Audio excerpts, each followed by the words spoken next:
खुदावंद दे विच तुहाडी सलामती ते खैरियत दा मतलब मैं तुहाडा अपना रफीक अज सलाम पेश करदियां होया अर्ज गुजार हाँ कि मेरे इस यूट्यूब चैनल नूं सबसक्राइब ते शेयर जरूर करना तां जो आने वाली हर वीडियो जिहड़ी तुहाडे तक बर वक्त पहुँच सके।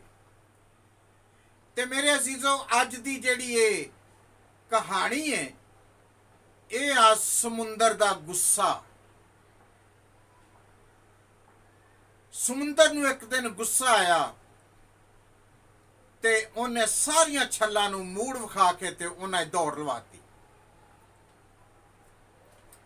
मैं इस तरह इनू तुहाडे सामने पेश करन लगा वां कि गुस्से विच समुंदर आया, गुस्से विच समुंदर आया, छल्लां नूं उस मूड़ विखाया।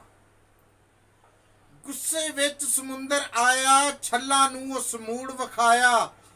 छल्लां दी उस दौड़ लवाई, छल्लां कीती बाहर नूं धाई, दौड़ के छल्लां बाहर नूं आईयां, दौड़ के छल्लां बाहर नूं आईयां।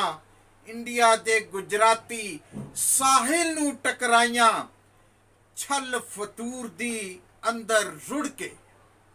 छेती सोच आ गई समुंदर नूं, छल समुंदर छल फतूर दी अंदर रुड़ के कीती सोच।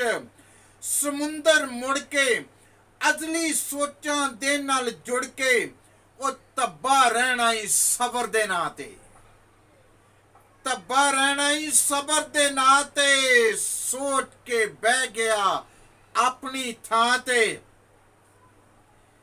जाहिर रब दा डंडा होया, जाहिर रब दा डंडा होया। फिर समुंदर ठंडा होया, साहिल दा फिर चारों पासे आखिर नंगा कंडा होया।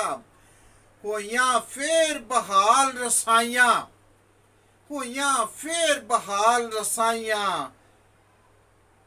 छल्लां मुड़ के वापस आईयां, चेहरियां उत्ते लाली आई, चेहरियां उत्ते लाली आई। मुड़ के फिर बहाली आई, हर पासे खुशहाली आई। कुदरत वेख रफीक खुदा दी, हर मुश्किल नूं टाली आई। कुदरत वेख रफीक खुदा दी, हर मुश्किल नूं टाली आई, हर मुश्किल नूं टाली आई, हर मुश्किल नूं टाली आई। खुदा किसे दी हलाकत नहीं चाहुंदा। God bless you all. खुदावंद तुहानू सारियां नू बड़ी बरकत देवे ते आउण वाली वीडियो दे विच फिर मिलांगे बशर्ते जिंदगी।